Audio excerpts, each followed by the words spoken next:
एक और अहम खबर है, ग्रेटर इकबाल पार्क में टिकटॉकर आयशा से बदसलूकी का केस है। तहकीकात के लिए कमीशन बनाने और बेकसूर अफराद की रिहाई के लिए दरखास्त दी गई है।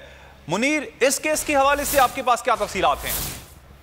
आज बिल्कुल लाहौर हाईकोर्ट ने ग्रेटर इकबाल पार्क में टिकटॉकर आयशा अकरम के साथ बदसलूकी के मामले की तहकीकात जो कमीशन के जरिए करवाने और बेगुनाह अफराद को गिरफ्तार किए जाने के खिलाफ दायर दरख्वास्त को अदालत ने नाकाबिले समाअत करार देकर मुस्तरद किया है। ये फैसला लाहौर हाईकोर्ट के मिस्टर जस्टिस शाहिद करीम ने महफूज किया था, जो अभी सुनाया है, और अदालत ने ये करार दिया है कि दरख्वास्त गुजार मुतासरा फरीक नहीं है, इसी वजह से ये समाअत नहीं है।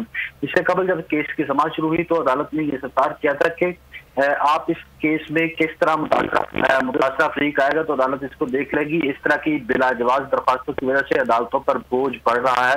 अदालत के रूबरू शहरी ताहत ने ये दरख्वास्त में ये मौका अख्तियार किया था कि इस खातून ने खुद अपने जो फॉलोअर्स थे उनको ग्रेटर इकबाल पार्क पहुंचने की दावत दी थी। इसके बावजूद भी पुलिस की जानब से जो जियो फेंसिंग की गई है उसमें कई अफराद। मुनीर बाजवा, इस हवाले से आपने हमें अपडेट किया, आपका शुक्रिया।